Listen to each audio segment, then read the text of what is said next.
Welcome back, freshmen.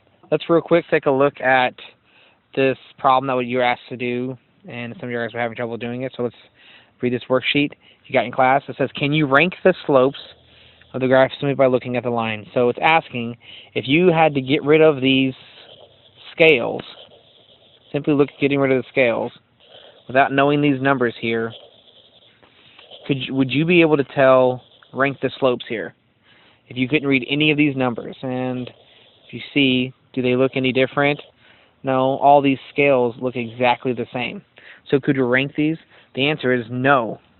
We could not rank them. And the reason why is because the slopes look the same. The scales are the only thing that differentiate them. So the question is, how would we possibly rank the slope? And that's just by finding a consistent denominator and by rating them. So let's go over here to the first one. Let's look at this. It's saying, find how far each one of these did at 10 meters or 10 seconds. We're going to choose the 10-second point to see how far each one of them traveled in 10 seconds, the line. So for this first line, it traveled ... 40 meters for every 10 seconds. B traveled 20 meters for every 10 seconds. C traveled 50 meters for every 10 seconds. If you look, this is going to be 0, 50, 150, and this will be 10, 20, 30, 40.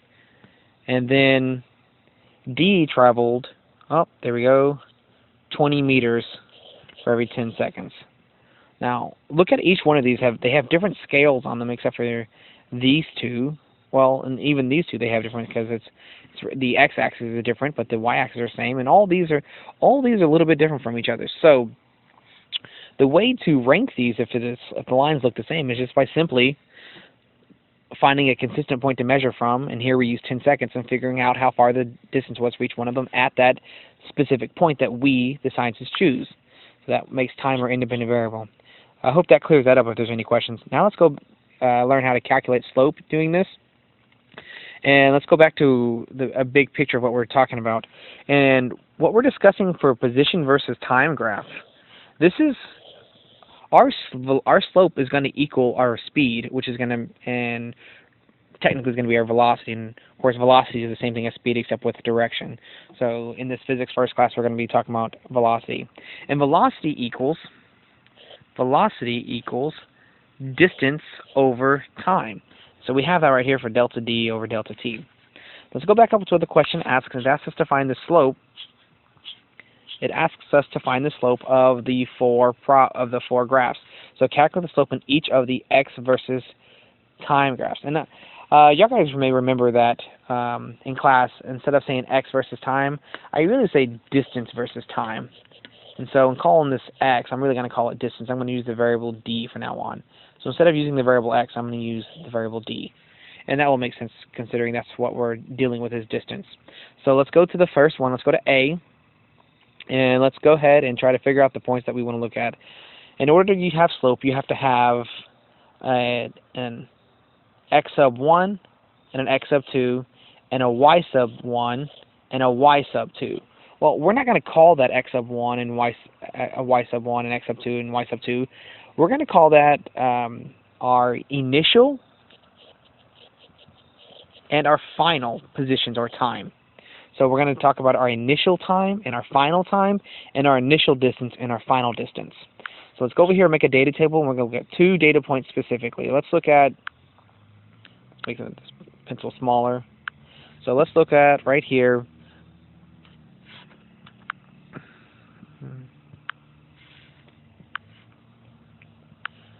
the 10-second mark and then the 25-second mark.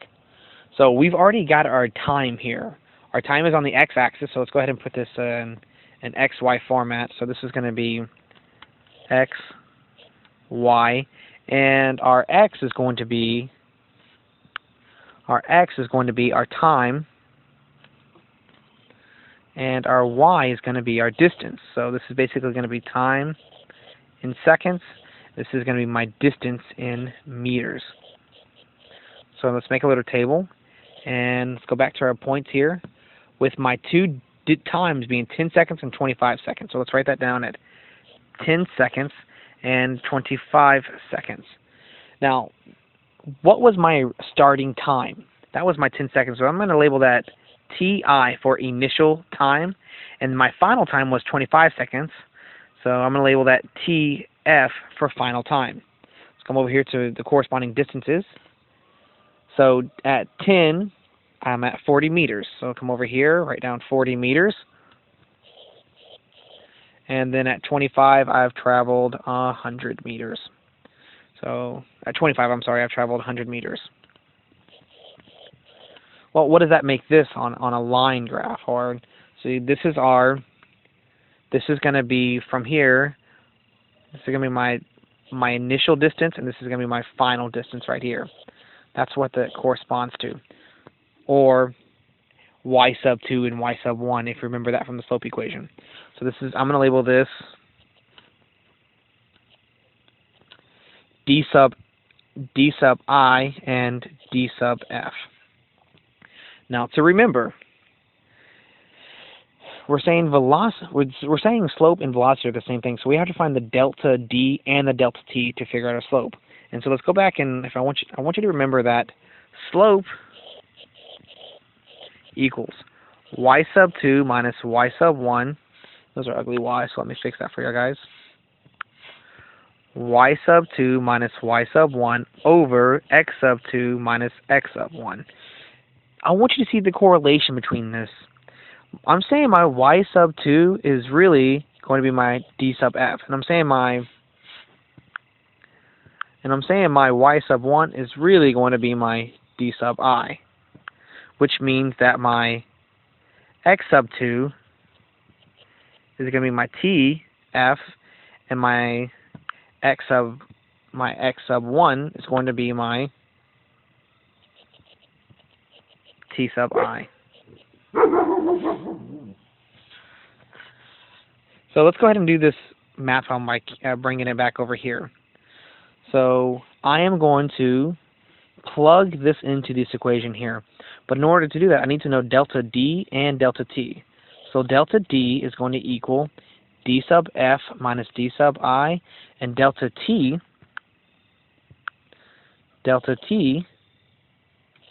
is going to equal T sub F minus T sub I. And I already have all my variables, so let's just go ahead and plug it in. So it's going to equal 100 meters minus 40 meters over 25 seconds minus 10 seconds. Now that I have that done, I have this part taken care of right here. I filled out my variables, and it's the exact same thing as my slope. So let's go ahead and see what that equals out to. So 100 meters minus 40 meters is going to be 60 meters, and 25 minus 10 is going to be 15 seconds. So let's go ahead and do the math there. And 100 divided by 15, 60 divided by 15 is going to get me 4. It's going to get me, let's go change a different pen. It's going to equal 4 meters for every 1 second. 4 meters per second. Now, if I had a direction, so 4 meters per second this way would be my velocity. So we hope this will help you figure out the next problem. So we can do one more. I'll erase all this and do one more problem with you super quick. So give me 5 more minutes, and then you can shut off this video. So let's do let's do letter D. I'm going to erase all of this.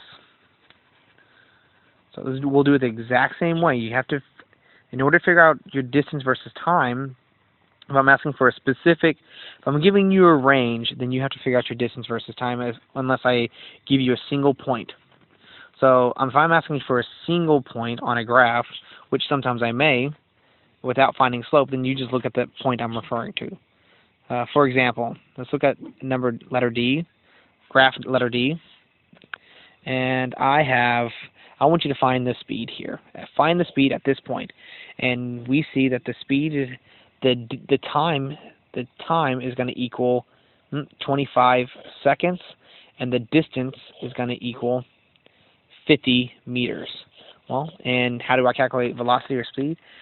V equals d over t, and that's going to equal 50 meters over 25 seconds, which is going to equal 2 meters for every 1 second. And that's the same thing we did over here at 20 meters for every 10 seconds. That reduces down to 2 meters for every 1 second.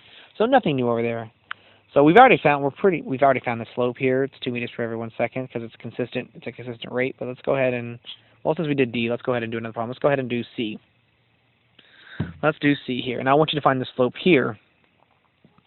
Let's use this green color here, or magenta. So I have, let's use this point and that point right there. So this is going to be my initial. This is going to be my final. So my initial and final.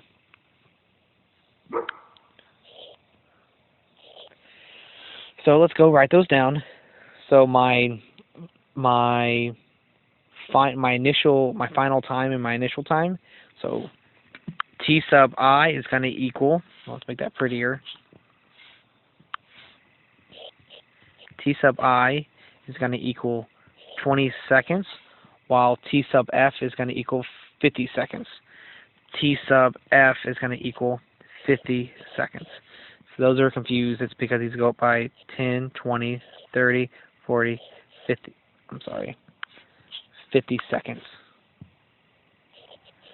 up here. And that leaves our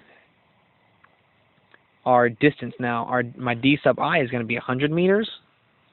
So my d sub I is going to equal 100 meters, while my d sub F is going to equal 250 meters. My d sub F equal 250 meters. So let's go quickly do our slope formula. Remember, it's going to be velocity here is going to be delta D over delta T, which is basically going to equal,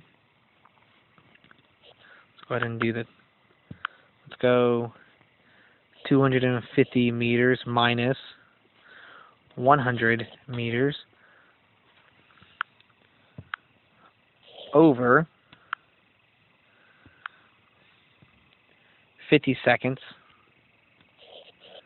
minus 20 seconds.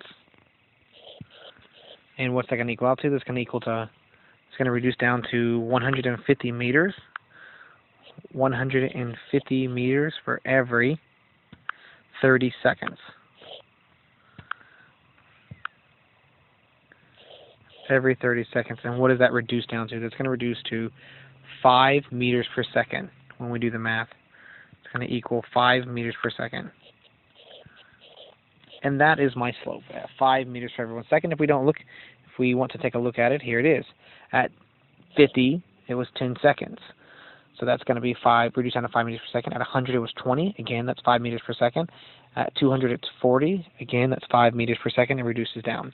I hope that's been helpful, and please use that to do B and D. And if you need to, it says, and then in the graphs below, calculate the slope of each. So do B and D, and then A, B, C, and D on this one also.